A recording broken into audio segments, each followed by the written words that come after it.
Hey everyone, welcome to Edureka's YouTube channel. My name is Anirudh and I'm here to explain functions in this brief session and show you how their usefulness has been best utilized in one of the most commonly used general purpose programming languages of today. You're right, I'm talking about Python. Now before we move on to begin this brief session, let me quickly show you a snapshot of all of the topics that we'll be discussing today. We'll begin by checking why we would actually require functions, and later we'll move on to knowing what the functions actually are and what they do. We'll be checking out the types of functions and all of the concepts involved with it as well. And definitely the most important thing here is that we'll be checking at code at every point of time to make sure we take the practical approach into learning the language. So I've received really good feedback when I use this approach, and I hope you guys can make good use of it. So without further ado, let's check out why we actually require functions. So guys, here I have for you a really simple use case. Consider this program, right? So let's say you actually write a program in which you input a Celsius number, let's say a temperature of course, and this must be converted into Fahrenheit multiple number of times. What would you do? We first obviously start with the logic, right? So Fahrenheit is equal to 9 by 5 into the particular Celsius number plus 32. So this is the logic to calculate for Fahrenheit. Well, here's the program to calculate for the Fahrenheit, right? So we collect the input from the user. We enter the Celsius value. Again, the value in Fahrenheit has been converted and it has been printed. Well, it is really good, right? So this has been done once. But what if you actually want to do it multiple number of times? Well, let's say you have 1 Celsius value, then definitely it is really easy, right? So let's say you have 3000, 5000, let's say you have 1 lakh values that needs conversion in real time as well. So when this happens, you wouldn't want to repeat the same lines of code, right? Well, this is the number one cause of inefficiency and ambiguity, guys. Well, I'm sure you already would have guessed it, right? So Python functions definitely solves this. Let us check out how it can be done. Well, just before that, let me give you another instance. We have something called as dry. Well, dry is don't repeat yourself. In the sense, when you're actually writing your own functions or when you're writing any methods, make sure that the reusability of it is really high. Functions not only reduce the code in your main program, but they also tend to make your code run faster and better. So what does this do? This actually increases the readability of your code and then makes it very easy for debugging and documentation as well. Consider this easy example, right? So every time you turn on or turn off your television, there are certain functions built in, right? So as soon as you flip the channels or say adjust the volume, there isn't anyone in the backend writing a code at every point of time to actually adjust the volume or flip the channels for you. There is a particular code which repeats itself and doesn't create any new instances when you actually adjust the volume or flip the channels, correct? So this is again very good efficiency. So as soon as you change the channel, there is a function which runs which says that the user has changed the channel. So let me do these certain set of codes. Again, similarly for the volume as well. So if you have increased the volume or decreased the volume, the function gets an input of what you're actually doing. And then this function actually works on your input and then decides an action. In this case, it's volume. Pretty simple, right? Well, now that we know why we need functions, right? So let us check out what functions actually are. So what are functions, guys? I'm pretty sure every one of us has an idea at this point of time. So head to the comment section below and let me know what you think of it. I'd love to interact with you guys there. So coming back, what are functions? Guys, functions are actually a way to break problems or processes down into smaller and independent blocks of code. Straightforward, right? So it's basically a block of organized reusable code that is used to perform some similar task. In our last case in television, it was either adjust the volume or change the channel. Well, coming back to Python, it can be called by its name when its tasks need execution. You can also pass the values to it and have return results to you. Do not worry, I'll be walking you through a range of functions so you'll have a better clarity at this point of time. Well, at this time, all I want you guys to do is to know about the def keyword. Guys, def stands for define. And this keyword is actually used before the name of the function. And its name is followed by the parenthesis before a colon. Well, this defines an entire function. Check out this particular example code I have for you. So we have def function underscore name. And this function does nothing and pass. Definitely, right? So we haven't passed anything there for the function to do anything. Well, def is the keyword here. Function underscore name can be anything. It can be my name, Anirudh. It can be Edureka. It can be anything that you like, right? It's as simple as that. So let me quickly introduce you to another concept called as docstring. So guys, what is docstring? It's actually called as the documentation string. So it's basically the first string after the function header is called, right? So this particular thing is called as the docstring. Again, as I mentioned, it is short for documentation string. Check this particular example out, right? So we have print greet.__doc__. What does this do? Well, this function greets to the person passed into the name parameter. So if there's a name parameter in the documentation, the function actually greets the person which is passed by the name. Simple. Now check out this important flow I have on the left side for you guys. Again, we're going to come back to this, but right now you need to know this. We actually first define a function followed by the function name. We have a certain set of code, right, in the function or away from the function or anything. Well, good, we actually wrote the code until now. Well, later when we actually need to use it, we actually call the function by its name. As you can see, define function name will actually define that particular function and what that function actually should do. To call the function, and by calling the function I mean to actually make use of the function, we just use the name of the function. So here instead of def function name in the second line of code, we have function name. So this is where we'll actually be using the code. So this sort of flow is actually important and I want you guys to note this at this point. So now that we're good with the basics, next up I want you guys to check out the different types of functions available in Python. So guys, there are two main types of functions in Python. First one is built-in functions and the second is user-defined functions. Well, as you might have already guessed it, built-in functions are already available with Python natively, and user-defined functions are something which are defined by the users, right? So there are n number of built-in functions for almost all the users, guys. So for the sake of simplicity in this tutorial, I have considered the built-in functions which are actually part of the native Python package. Well, with Python, as you already know, there are n number of libraries. So each library has multiple functions on its own. So as soon as you go into the depth of one single library, you'll get access to all of their functions as well. And in user-defined functions, again, as the name suggests, you can define whatever you want. So basically, let me give you a quick simple example, right? So consider the example of a calculator. So let's say 3 plus 5 is equal to 8, right? So let's say a plus b equal to c. You've written a function. You're going to pass the values a plus b, and then you have a function which automatically gives you the value of c. And you don't have to write a plus b equal to c all the time. So we are basically trying to reduce the amount of effort put in by the user and increase the readability as well. So there is absolutely nothing to lose when you make use of functions and its advantages from the start to the end. And it's all advantages from start to the end. So let me quickly walk you through some of the major built-in functions which are available in Python. So guys, the first function I have for you is the absolute function. I am sure many of you can guess what the absolute function already is, but let me walk you through this function, right? So first I have the definition for you. So basically the absolute function returns the absolute value of a specified number. Well, that's confusing. What do we mean by absolute value? Consider this particular syntax an example.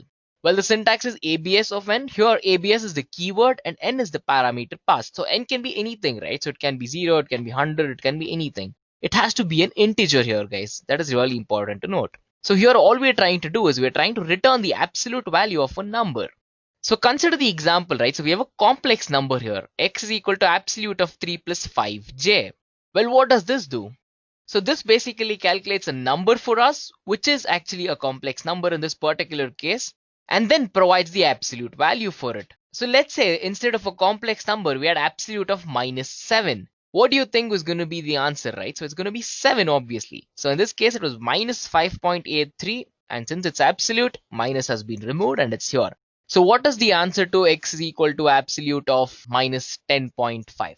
Can you guys take a guess? Well, definitely it is 10.5, right? So there is no negative in terms of absolute. Simple and straightforward. Here, the parameter which is n, it is actually a number. So make sure you don't put any string input such that you can avoid all the errors. So the first function is done. So let's quickly move on to the second one. So guys, the second function I have for you is the all function. Well, the definition actually says this: the all function returns true if all of the items in an iterable are true. Otherwise, it returns false. But what are the iterable items that we're talking about, right? So it can be lists, it can be tuples, and it can be dictionaries as well, right? But you need to note one thing about the all function. So if the iterable object is actually empty, then the all function will still return true. So let's quickly take a look at the syntax and the example and the output as well. So syntax all of iterable, you already know that the all here is actually a keyword. Check out the example. We have a list here, right? So my list is equal to true, true, true. And x is equal to all of my list. Well, it's basically telling us that all of the elements present inside our list is actually true and it matches. So as soon as you check out the output, it says true. Why? Because everything is true. This is the same case for lists, tuples, and dictionaries as I mentioned, so make sure you note that as well. Pretty simple, right? So we already covered two functions in such a short amount of time. Let us quickly jump into the third one.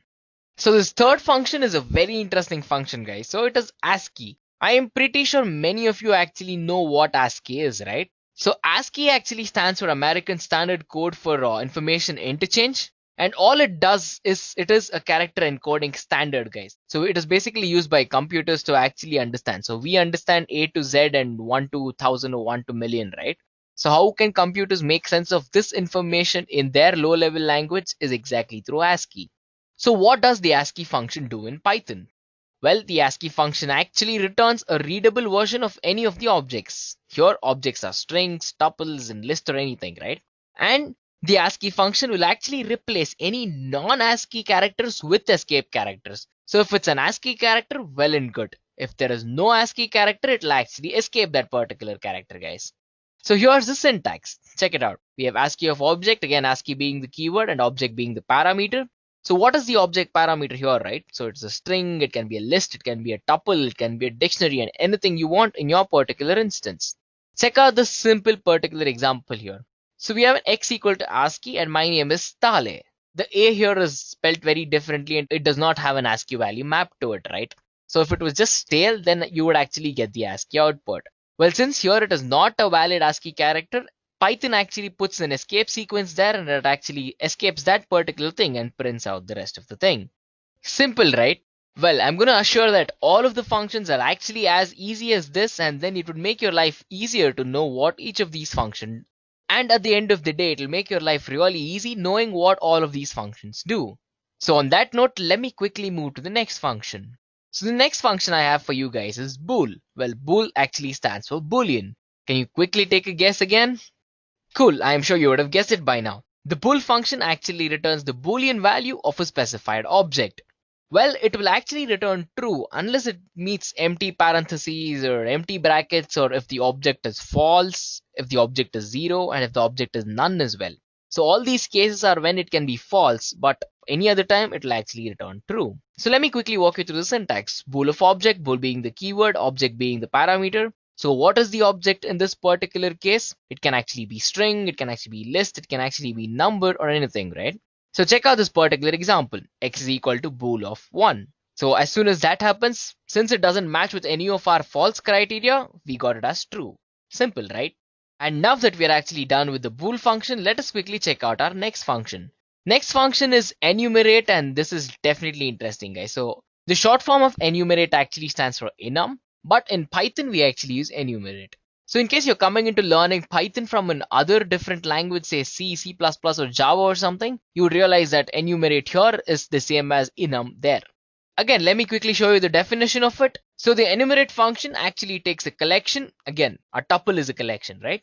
And it takes this as input and returns it as an enumerate object. The enumerate function adds a counter as the key of the enumerate object. Let me give you some better clarity on this. Check out the syntax, right? So enumerate, and it has two parameters instead of one. So one is iterable and the other one is start. What is iterable? So we already checked out what iterable objects are. And then you have something called a start. Well, start is actually a number. We're trying to define the start number of the enumerate object. Well, if you don't put anything, it will be 0. Well, check out this particular example right in front of you, right? So we have x is equal to apple, banana, cherry, and y is equal to enumerate of x. So again, the default value is 0. So Python already counts from 0 instead of 1, right? So obviously apple becomes 0, banana becomes 1, and cherry becomes 2. And you can actually play with all of these key mapping values and then operate on them later as well. But at this point of time, all you need to know is this. Python starts from 0 and the first object there, first iterable object there actually starts from 0. So apple maps to 0 and so on from there, guys. Simple, right? And now that we are actually done with the enumerate function, let us quickly check out the format function. So what does the format function actually do? So guys, the format function actually formats a specified value into another specified value. Well, that was a bit complex, right? So let me quickly simplify that for you guys. So check out the syntax. We have format and we have two parameters, value and format. Well, a value can be a value of any format, guys. And then we have something called as format. Guys, I'm talking about the parameter here and not the keyword. So basically we have multiple parameters, guys. So we have lesser than. So lesser than basically left aligns the result, and then we have right align, and this actually aligns the space. Then we have is equal to. So this basically places the sign to the leftmost position. And we have minus. So this is actually used for a negative value, as you already know it. Then we have B. B actually converts it to binary. C converts it to Unicode. D to decimal. F to a fixed point number. G to general point, and so on, guys. And if you want more, it is basically O for octal, lowercase x for hex, uppercase x for uppercase hex format, N for number format, percent for percentage format. But in this particular case, check out this example. We have x is equal to format of 0.5 and percentage, right? So 0.5 in percentage is what? So it is basically 50%, right? So it is basically half. So 50% is your answer. Another function, done. So what is the next function I have for you guys? Guys, the next function is actually getAttributes. So basically it is shortly called as getAttr. Again, a keyword. So what does this function do? Guys, the getAttr function actually returns the value of the specified attribute from a specified object. Again, looking at the syntax, we have getAttr, we have the object, attribute, and the default parameter. The object is compulsorily required because we need to know what we're working on, right? So this is a compulsion, and then next we have the name of the attribute, right? So basically it is the name of the attribute from which you want to get the value from. And next we have default. Guys, default is optional here. So what does it do? Basically it is the value to return if the attribute does not exist. So in case there isn't any particular attribute to return to, it returns to this default value. Check out this really simple example I have for you guys. So we have a class called person, name equal to John, age equal to 36, country equal to Norway. X is equal to get attribute of person and age. So at this point of time, what we're trying to do is move into the class person, find me the age of this particular instance. So in this particular case, John's age is 36, and that is exactly what we see in the output. Pretty easy, right? And now that we're done with the getAttribute function, let's see what's next. So this is an interesting function, guys. So I have the identity function for you guys. So guys, this is an interesting one, the identity function. Also for short, it's called as the ID function. So what is the definition of this function? Guys, the ID function actually returns a unique identifier for any specified object. So all the object in Python has its own unique identification, right? So the ID is actually the object's memory address, and it will be different for each time you run the program. Check out the syntax and the example, guys. So ID of object, as you can already tell, ID is the keyword, object is the parameter. Here the object can be anything, guys. It can be a literal object, it can be a string, it can be a number, it can be a list, it can be a class, or anything as such. Check out the example. X is equal to apple, banana, cherry. Y is equal to ID of X. Well, this particular object created has the identification as this. So when you actually perform operations on this particular object on X, and then Python basically tracks it in the background using this particular identification, guys. So every object in Python is actually mapped to a particular unique identifier. It may not be the same every time, but what is important to know that it actually has a unique identifier. So if I probably ran this program twice and then showed you the same output, it would actually not be the same because another identification number would have been provided. So identification function is as simple as that, guys. So let us quickly move on to the next function. So the next function I have for you guys is the length function, and it is shortly called as len. So guys, the length function basically returns the number of items in an object. So consider this, right? So when an object is a string, the length function actually returns the number of characters in that particular string. Check out the syntax. So we have len of object, right? Again, object is definitely a mandate here because we need to know what we're trying to find the length of, right? So either it must be a sentence, it must be a string, or it must be a generic object, or it can be a sequence, or even a collection as well. So check out the easy example I have keyed for you, right? So my list equal to hello. So we have one word here, right? So it consists of 5 letters. So as soon as you print x equal to len of my list, it realizes that this is a string and it prints the number of characters. In hello, there are 5 characters, and as you can see, the output is 5. Well, length function done. Guys, the next function I have for you guys is the map function. Can you quickly take a guess on what the map function actually does? So guys, the map function basically executes a specified function for each item in an iterable sequence. So this basically tells us that the item is sent to the function as a parameter, right? So we need to know what we are actually doing here. So check out the syntax. Map is the keyword, and we have 2 parameters, which is function and iterable, guys. So function is definitely required because we need the function to execute for each particular item, right? And then we have iterable. Well, in this particular function, again, iterable is also a compulsory requirement because we need to know, right? We need a sequence or we need a collection or an iterator object or something to work on. So you can basically send as many iterables as you can and just make sure that the function has only one parameter for each iterable.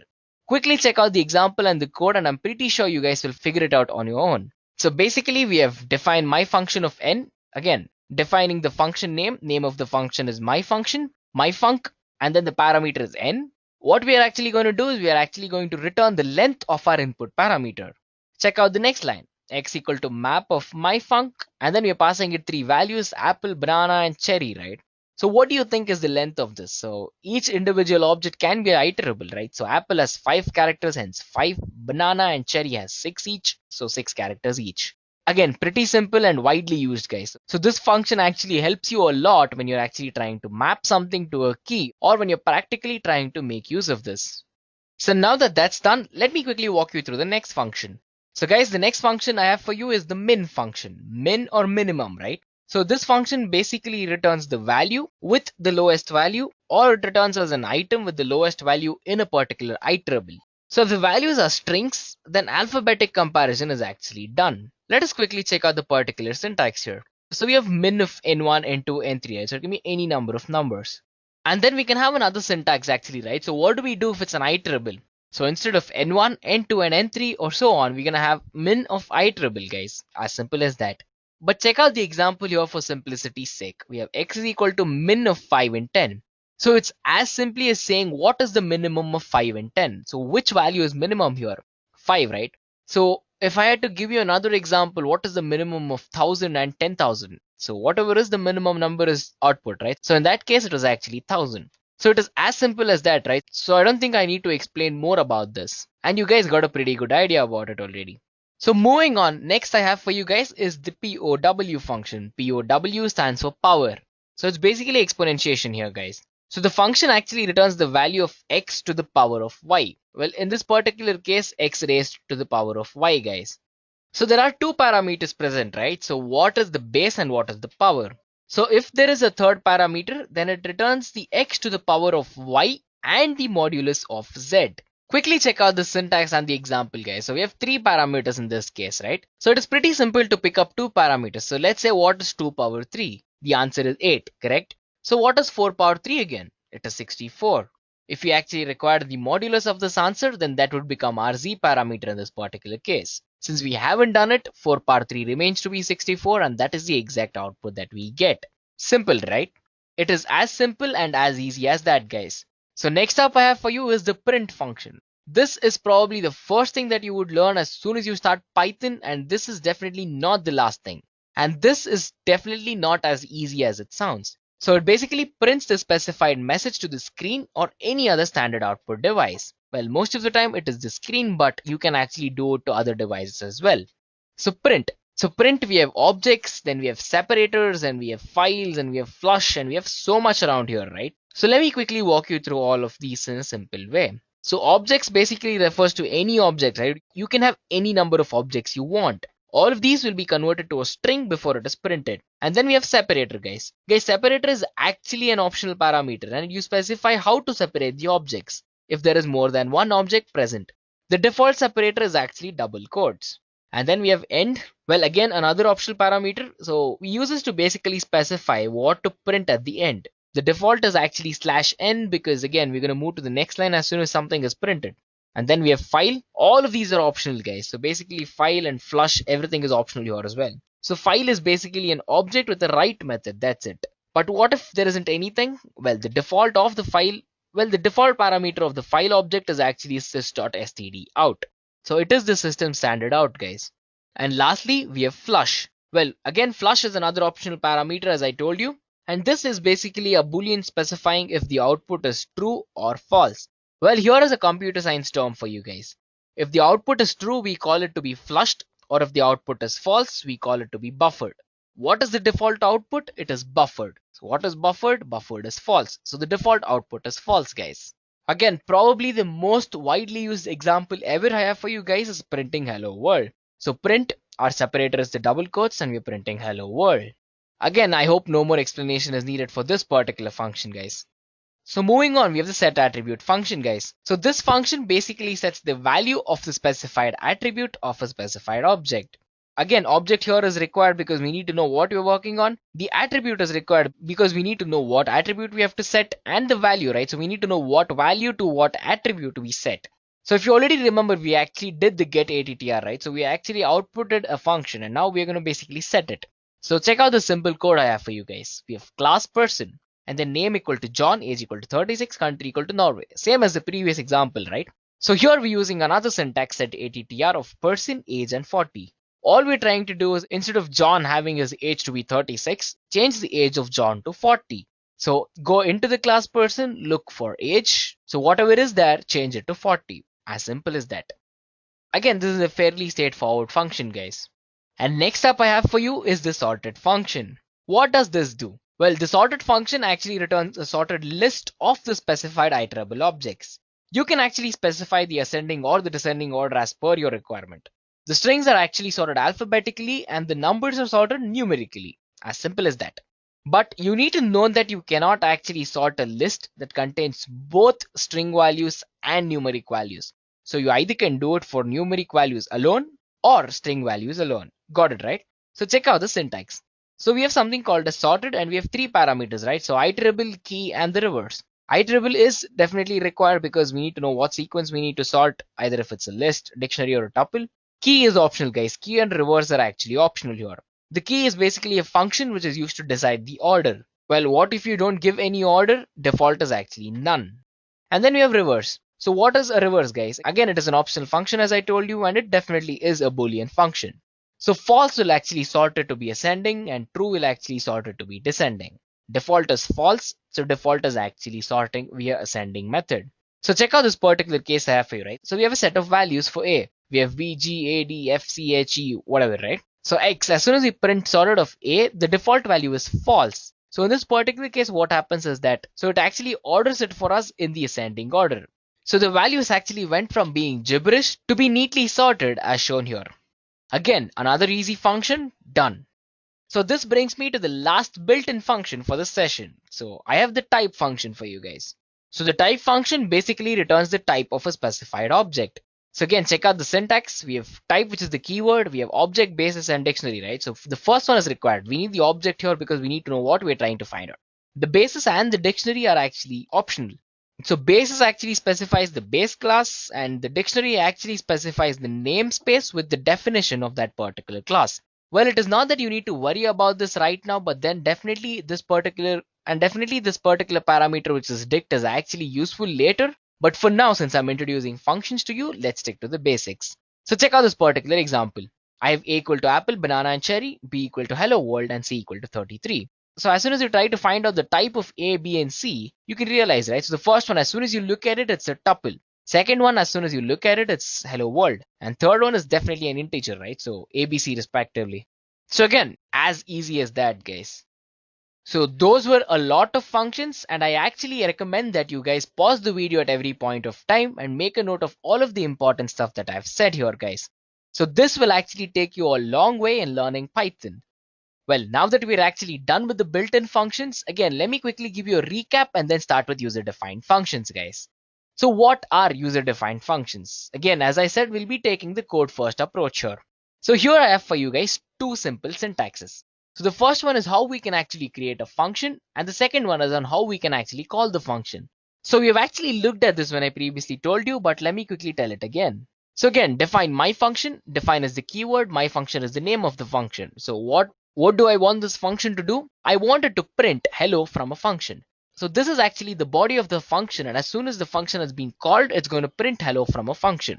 Well, instead of print, I could actually make it to calculate something for me or print my name or print Edureka's name or anything as such as well, right? So the body of the function is completely left to your freedom, but make sure you check the number of parameters you require and all that you need, right? So now quickly look at how we can actually call a function. So we have defined my function and then hello from a function as well. To call this particular function, all you need to do is call the last line, guys. So basically we need to type out my underscore function and you're good. So how more simpler can you expect Python to be, right? As simple and straightforward as that. So then again, parameters, guys. So parameters are the information passed to functions that you already know. So let me quickly step up the complexity of our examples to one little notch higher, right? So again, check out. So we have defined my function and fname. Here, fname is actually the parameter of us. So we're printing fname plus refness. So what we're trying to do, we're trying to pass. So this is our function body. So next, what we're actually trying to do is we're actually trying to print it. So we have my underscore function. We have provided three names there. We have Emil, we have Tobias, and we have Linus, right? So as soon as you go ahead and check out the output on the right side, so that is actually concatenated to refness, right? Again, simple. So you can have any number of parameters and then work on all of these parameters and get whatever return output you want, guys. And get whatever meaningful return output that you want. So what is the default parameter value that we stumble upon all the time? Again, check out the example here. So we have defined my function, country equal to Norway. So I'm specifying in my parameters that the country is equal to Norway. So no matter what you do, right? So in case you haven't provided any value, the default value it should actually consider is Norway. So we're printing I am from and then concatenating a value of the country. We've called the function 4 times, in which the first time we have said Sweden. So it's printing I am from Sweden. The second time it's India. So I am from India. Third time we have just called the function without passing any parameter to it, right? So this is the exact case where it moves to the default value. Since nothing is provided, it is actually printing I am from Norway. And then fourth one, my function of Brazil. Again, it is as simple as that. You've already provided the parameter, so print it as it is. So default parameter value, you got all of this, right? And then the important concept you need to know is the return value, guys. Check out the example. We have my function and x is our parameter. We're returning 5 into x. So basically, as soon as we pass a number, 5 is going to be multiplied to that number and we're going to get the output. My function of 3, 5 3s are 15, 15. So next we have 5, 5 5s are 25, 25 is correct. 9 5s are 45. Again, we have 45 as the output. So we're good with that, right? So let me quickly recap on how the function actually works. So we have one set of code and we actually keep using it in recursion. So recursion is basically a function calling itself. So check out this particular example I have for you guys. We have defined a function, we call it try underscore recursion. We have a parameter k. So if k is equal to 0, then add the result to whatever is lesser than the next iteration of this function. I know it sounds complex, but how you can actually analyze a recursive function is to take a pen, a paper, so to write down the values of k at every point of time and then to actually trace what is available in the memory, guys. So if that is the case and if the result in which k is greater than 0, we print the result. Else we print it to be 0 and we return the result. And lastly, we actually print the recursion example results and we call the function by passing it a value of k, right? So k is 6 in our case. So if k is equal to 0, absolutely 6 plus try underscore recursion of 5. Again, come into the function. Is 5 greater than 0? Correct. Again, go back. Check if 4 is greater than 0. Yes. Keep doing it until the result is 0, right? So it's pretty much obvious at this point of time, guys. So every time you actually run this, one value gets added to your program, right? So again, check out the output and you will understand this better. So we have 1 and then 2 values were added, we got 3. 3 values were added, we got 6. 4 values were added, we got 10. 5 values 15, 6 values 21. So all we're trying to do is add one extra value and print it using recursion. And that's about it, guys. So I hope this has been a good introduction to the Python user-defined functions as well. So next, quickly let us check out the Lambda function in Python, guys. So what is the Lambda function? Guys, it is extremely simple. A Lambda function is basically one small anonymous function. So it can take any number of arguments, but it can have only one expression at the end of the day. Check out the syntax here. So we have Lambda arguments and expressions. Well, still nothing is working, right? Check out the example. We have x equal to lambda of a, where the expression is a plus 10. So as soon as we want to print something, all we need to do is we need to print x of 5. As soon as we hit x of 5, a gets the value to be 5. So since a gets the value to be 5, 5 plus 10 becomes 15. And we're printing x of 5, which is now 15. Pretty simple, right? So you basically can create tiny functions all on your own using the lambda keyword here. So do know that the syntax is really important because we have the arguments on the left side and the expressions on the right side. So guys, here is another example I have for you. So we have a lambda function that multiplies one argument with another argument. In our case, it is a and b. And we want to print the result. So check it out. X equal to lambda of a comma b, because a and b are parameters here. So what is the expression you want to perform between a and b? It is multiplication. So a cross b. And we're printing x of 5, 6. So A is 5, B is 6. What does 5, 6 are? It's 30, right? Again, the output is 30. Pretty simple. Check out this other example. So basically, we're trying to find the sum of 3 parameters A, B, and C and print the result. So x equal to lambda of A, B, and C, 3 parameters A, B, and C, hence 3. And then we have A plus B plus C. So what is the sum of 5, 6, and 2? It is 13, and that is exactly what you've got in the output. So these are tiny set of functions that you can make use of any time without any dependencies, guys. So that is the important part I want you guys to notice at this point. But when you can have all the regular functions, why would you want to make use of the lambda function, right? I'm pretty sure this was the first thought that came into your head as soon as I explained the concept.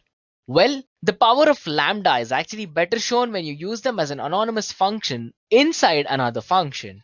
Check this particular thing out. We have defined a function which is called as myfunc.